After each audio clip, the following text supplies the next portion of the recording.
On what seemed like an ordinary evening at a small roadside diner, a well-known politician walked in, only to be refused service because of his views.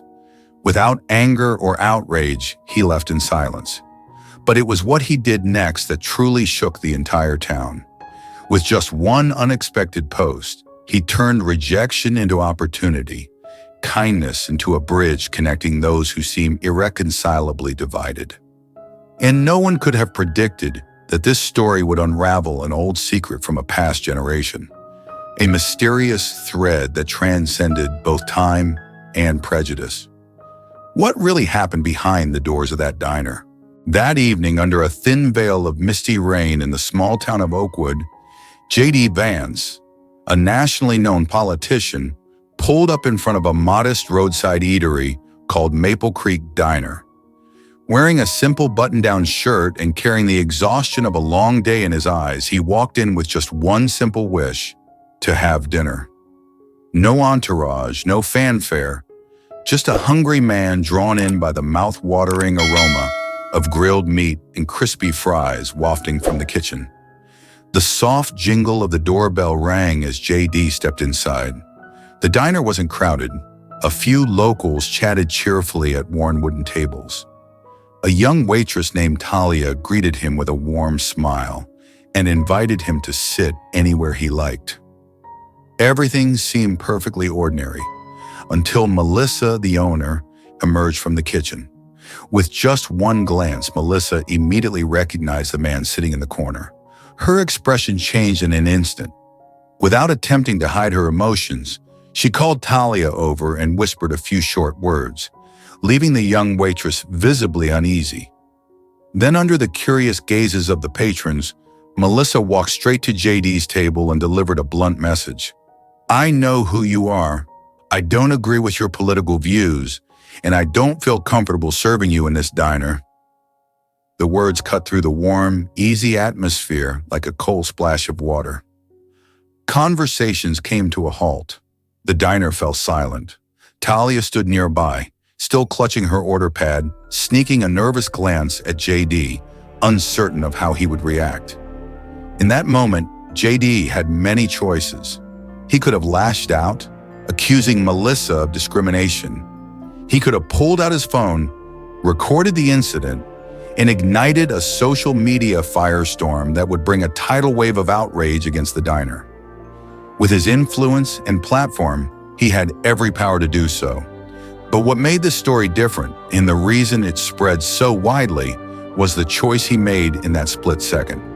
Without a word of protest, JD gently closed the menu, set it down, nodded, and said, "I understand. This is your business. You have the right to choose." Then, standing up, he gave Talia a small, kind smile, the young waitress who was now avoiding his gaze in embarrassment, and added a simple sentence that she would remember forever. "Thank you for your honesty." And just like that, he walked out as quietly and graciously as he had entered. But inside, he wasn't unaffected. Sitting in his car, watching the warm glow of the diner's windows against the rain-soaked streets, JD felt the weight of the moment settle in. Hunger lingered, but more than that, there was a heaviness in his chest. He was no stranger to opposition. He had faced far harsher criticism before, but rarely had rejection come from a place so small, so ordinary. A diner, a simple meal, and a refusal based on nothing more than political beliefs. Instead of venting his frustration online, instead of turning the incident into a divisive debate over right and wrong, JD did something no one expected. He picked up his phone and called a friend, a small business investor who ran a fund supporting local enterprises. His words were simple. "Remember that place I told you about? I think I just found a spot worth investing in. You're going to be surprised." He never mentioned being turned away. He didn't name the diner. He didn't use his influence for retaliation. It was just a quiet phone call, accompanied by a small smile. One even he wasn't sure was born of understanding or hope. The story could have ended there, just a fleeting moment, a decision made without spectacle. But it was this very choice that set off a chain of events no one could have predicted. The next morning, a post appeared on JD's personal page. It featured a photo of the Maple Creek Diner and a caption that took everyone by surprise. "Last night, I was refused service at this small diner because of my political views. I respect the owner's right. This is America, and everyone has the freedom to choose. But I have to admit, the smell of grilled meat and crispy fries was so good, I'm still craving it. Cozy spot, friendly staff. If you ever pass through Oakwood, stop by and see for yourself. Support local businesses, even when they don't want to serve you." It wasn't just a post, it was a statement. And that statement sent ripples through social media. Comments, shares, and reactions poured in from all corners. People weren't just debating the right to refuse service. They were applauding the way JD had handled it. Not with anger, not with division, but with kindness placed in the right moment for the right people. And like a single spark capable of igniting an entire forest, his quiet response set off a wave of changes that no one saw coming. For the diner, for the town, and for those who had once thought they could never understand each other. JD Vance's post was just a few lines long, neither confrontational nor resentful. Yet its calm, humble, and deeply human tone became the spark that set social media ablaze. People had grown used to online feuds, accusations, and outrage. So when a high-profile politician was refused service, but chose to respect the establishment and even praise it, the internet was stunned. Within hours, thousands of shares and comments flooded in. JD didn't emphasize unfairness. Instead, he struck an emotional chord. "The smell of barbecue still makes my mouth water. A cozy little diner with friendly staff. Support local businesses, even when they don't want to serve you." Curiosity surged. Someone quickly tracked down Maple Creek Diner in Oakwood, and from there, something no one, especially the owner, could have predicted began to unfold. The next morning, Talia, a young waitress who had witnessed the entire incident, arrived at work as usual, only to freeze in shock. A long line of people stretched outside the diner, but they weren't holding protest signs. There was no anger. Instead, they smiled, sipping gas station coffee, chatting as if waiting for a small-town festival to begin. Before Talia could even process what was happening, a woman in a red coat spoke up. "Is this the place JD Vance was talking about? He said the barbecue here is the best in town." A man chimed in. "I saw his post." He was turned away but still spoke highly of the diner. "I figured this place must be something special." Talia barely had time to react before a news van pulled up. A young reporter, hair neatly styled, microphone in hand, jumped out and rushed to the door. "Excuse me, is anyone here a staff member? I'm Camden Walsh from Channel 8 News. We're covering the social media frenzy sparked by JD Vance's post." Things had spiraled beyond anyone's expectations. When Melissa, the diner's owner, arrived and took in the scene, she could hardly believe her eyes. Just the night before, she had felt at peace with her decision to stand by her principles. But today, dozens of people lined up outside, reporters swarmed the entrance, and the phone rang nonstop. As soon as the doors opened, Maple Creek Diner filled up in 15 minutes. There weren't enough tables, menus couldn't be printed fast enough, and the staff was overwhelmed. The most surprising part? No one came to argue. No one was there to defend JD or condemn Melissa. They came because they were curious, because they were moved by JD's unexpected response, because they wanted to taste the barbecue he had praised. Even when Melissa declined to comment to the media, customers kept coming. They took pictures, checked in online, shared their experiences, and most importantly, they ate. A lot. Orders poured in so fast that Melissa had to hire extra morning staff, a shift that used to be slow. Suppliers received double the usual orders. Some people even drove from 2 towns over just to sit in the very seat JD had once occupied. Online, the story spread like wildfire. I visited the diner that refused JD Vance. Here's what happened. JD Vance's reaction taught me about grace, a small-town diner and a big lesson in kindness. Talia, the waitress, unexpectedly became a beloved side character. Some posts praised the concern in her eyes and her professionalism during the incident. No one could have imagined that a tiny diner in Maple Creek would ignite a nationwide ripple effect. Melissa was skeptical. At first, she thought JD was playing the long game to make her look bad. But as customers continued to arrive, genuinely enjoying the food, offering kind words, and never once attacking her, something inside her started to shift. "No one is that gracious," she had told Talia in disbelief, especially not in politics. But day by day, as she watched strangers come and go, offering quiet compliments instead of criticism, that certainty began to crack. Within days, Maple Creek Diner went from a struggling local eatery to the must-visit spot in Oakwood. 3 local news stations ran stories, food bloggers stopped by for reviews, and even major publications took notice. But the most extraordinary part? It wasn't the media that created the phenomenon. It was the customers.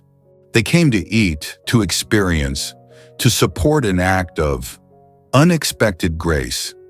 They came because they were touched by a reaction that should have been normal, but had become so rare that it felt revolutionary.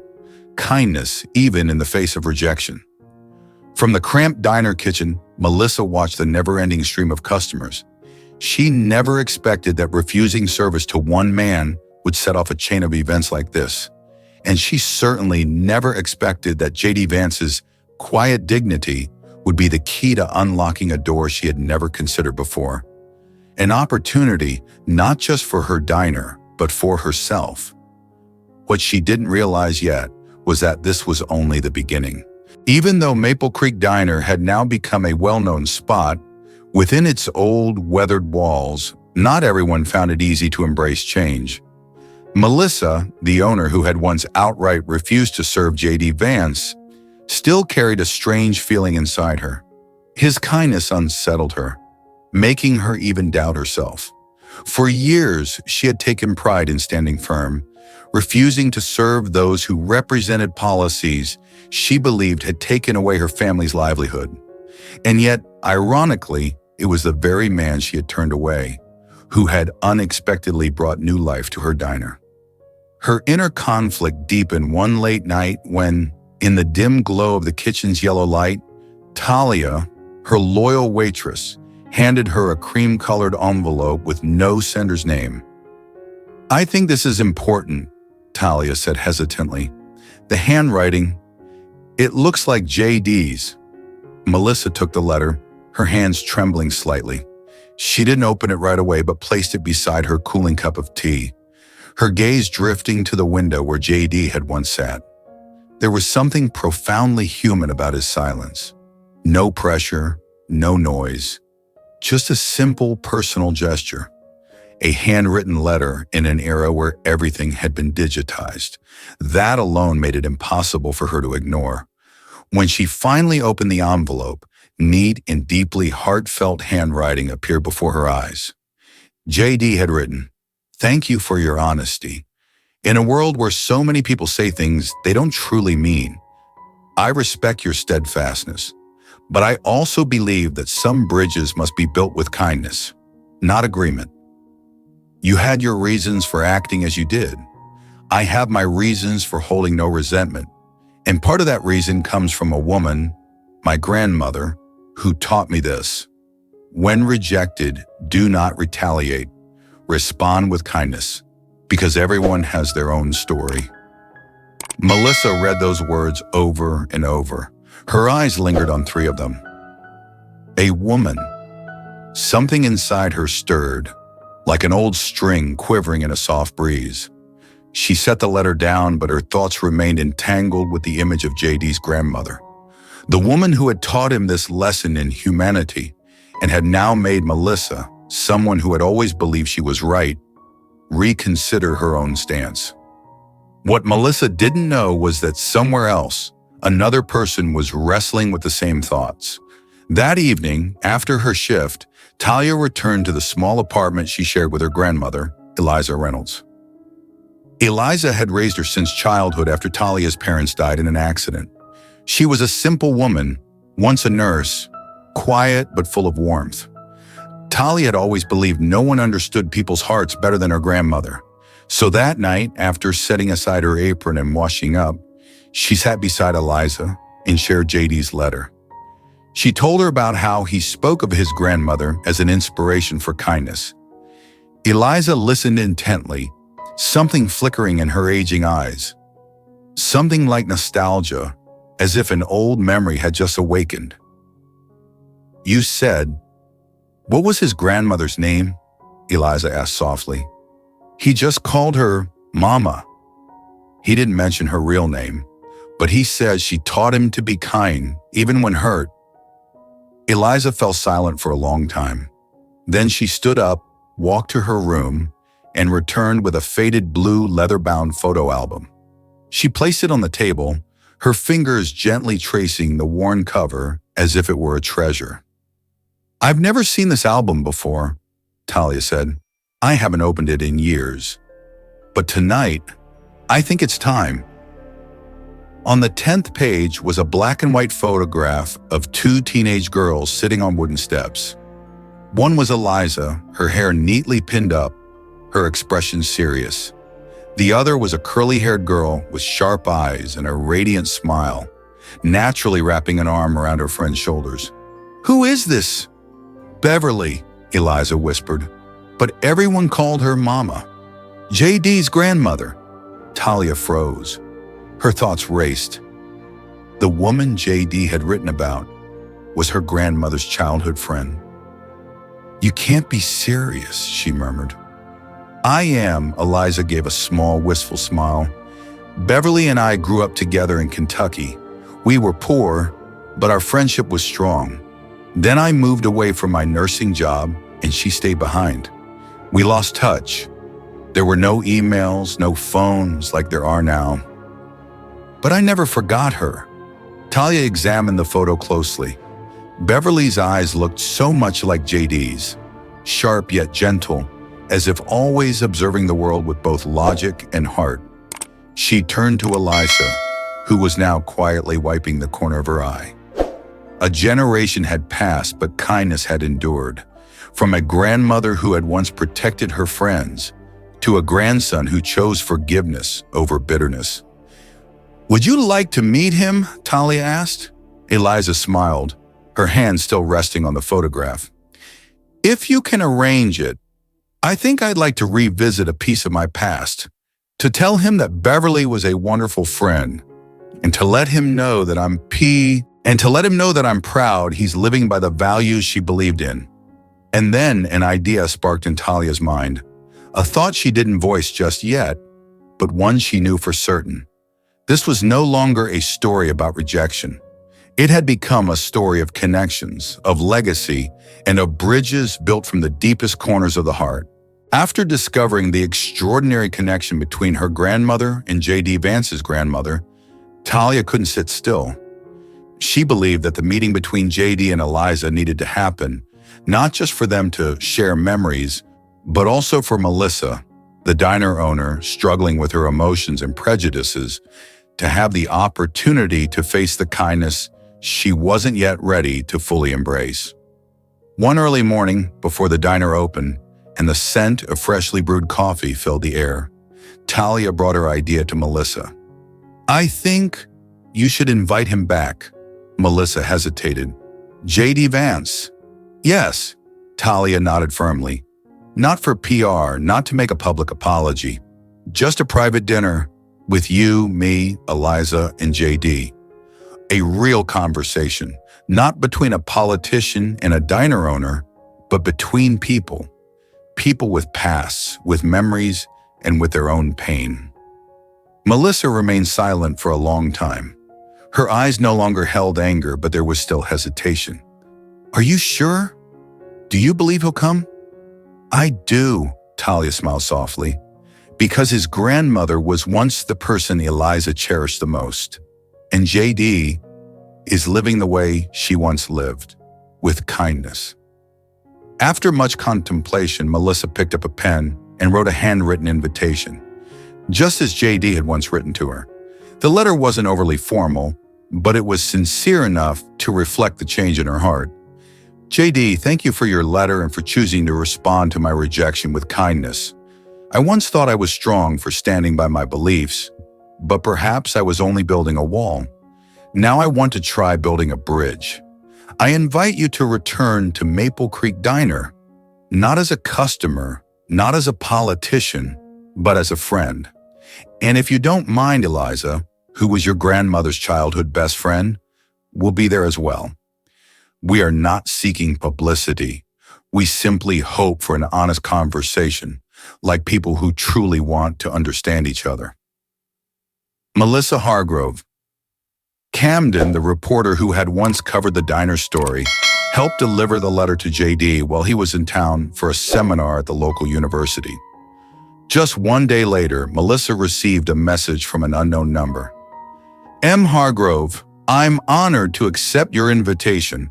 I will be there on Friday evening at 7 p.m. Thank you for opening your heart. And yes, I'll bring dessert." Melissa reread the message over and over, her fingers tightening around her phone, as if holding on to an invisible thread, pulling the past and present closer together than ever before. On Friday evening, the doors of Maple Creek Diner closed earlier than usual. The lights were soft. The table was set with a simple tablecloth and fresh flowers, small details Melissa had never paid attention to before. In the kitchen, she prepared the signature maple glaze roast, following the old recipe, but this time with a different mindset, as if cooking dinner for a friend. Talia arrived with Eliza. The elderly woman, dressed in a pale blue dress, wore a silver brooch she called her keepsake from Beverly. Her eyes shone with both nervousness and emotion. At exactly 7 p.m., a knock echoed at the door. Melissa opened it.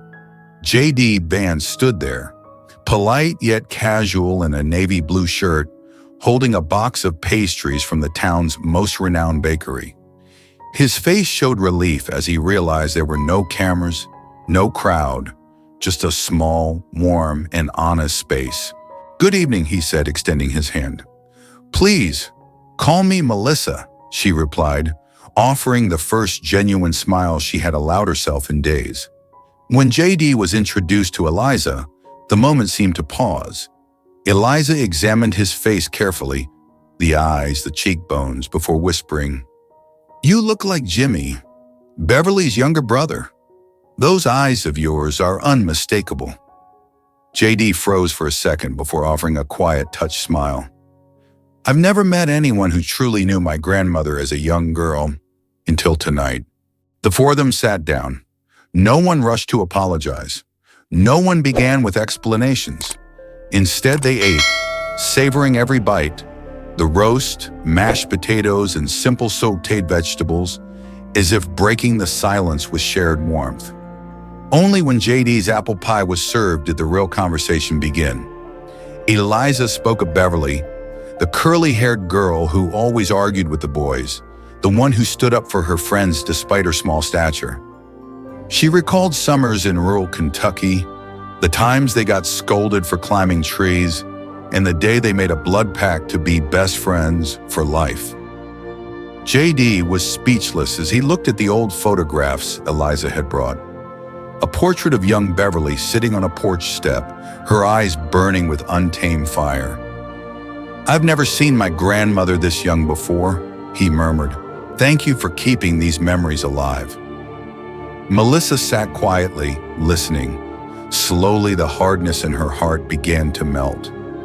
There was no more debate, no more right or wrong, no sides, just people, with their pains, their beliefs, and their stories.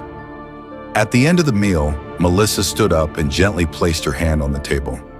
JD, I was wrong. Not because I had a different opinion from you, but because I refused to see you as a person. In that moment, I lost my kindness. Thank you for not letting that hurt spread further. JD looked at her, not with triumph, but with understanding. You weren't wrong for believing in what you stood for, he replied. What I admire is that you were willing to look back. Not everyone can do that.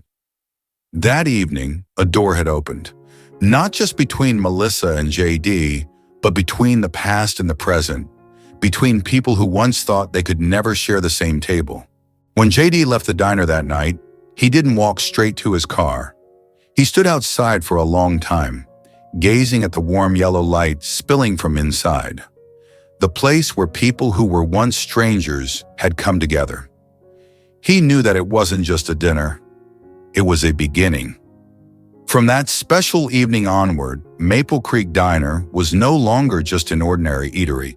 To passing customers, it might still be a place known for its smoky barbecue and buttery mashed potatoes.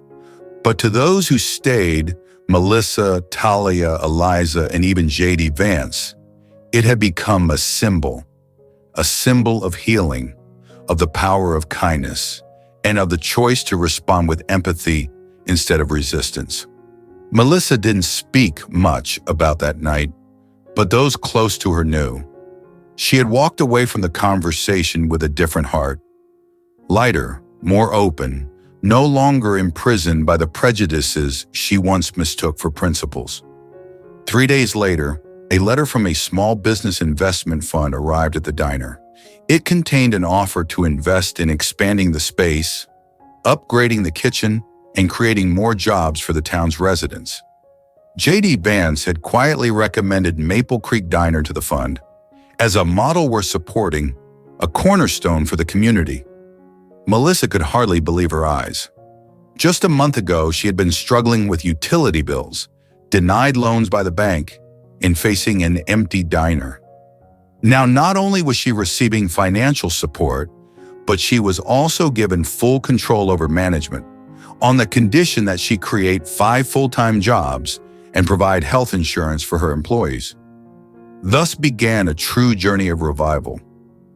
The wall separating the diner from the old shop next door was torn down, nearly doubling its size. A cozy waiting area was added, the kitchen was modernized, and small details like name tags for employees and fresh flowers on the tables made the atmosphere unexpectedly warm. But it wasn't just the diner that changed. Melissa changed too. She started hiring people with difficult pasts, partnering with a rehabilitation center to give second chances to those looking to rebuild their lives. She hosted monthly community meals, offering free food to the elderly, and fostering heartfelt conversations over simple dishes. Talia was promoted to operations manager, a role she had never dared to dream of, yet one she found surprisingly fitting. With a stable income and health benefits, she could better care for Eliza and continue her education. But more than anything, she took pride in helping preserve a space where kindness was prioritized over conflict, where people were met with understanding instead of judgment. JD Vance still stopped by from time to time. Without fanfare, without media attention, he simply sat at his usual table, ordered his usual meal, worked quietly, and bid farewell to everyone before leaving. But each time he left, he never forgot to bow slightly in greeting to Eliza, the last living friend of Mama Beverly, and a living testament to what his grandmother had once believed. Responding with kindness is not weakness. It is the only way to live kindly. When a group of reporters returned to Oakwood to cover the miraculous transformation of the diner, they asked Melissa what she had learned from it all. She simply smiled, glancing toward Talia and Eliza as they chatted with customers, and replied, "I used to think that strength meant holding on to my beliefs no matter what. But I've learned that real courage is knowing how to listen, how to change. And sometimes the person who teaches you that lesson is the very one you once refused to serve." The story of Maple Creek Diner does not end with a dramatic climax, but with a profoundly human resolution. A diner revived, a community reconnected, and people who once stood on opposite sides finding common ground. From what seemed like a small choice, not responding with anger, JD Vance set in motion a chain of positive change that reached far beyond expectations. The lesson here is not about politics, but about how we treat each other in moments of disagreement. In a world so divided, sometimes the most revolutionary act is not to argue louder, but to simply listen and choose kindness even when wounded.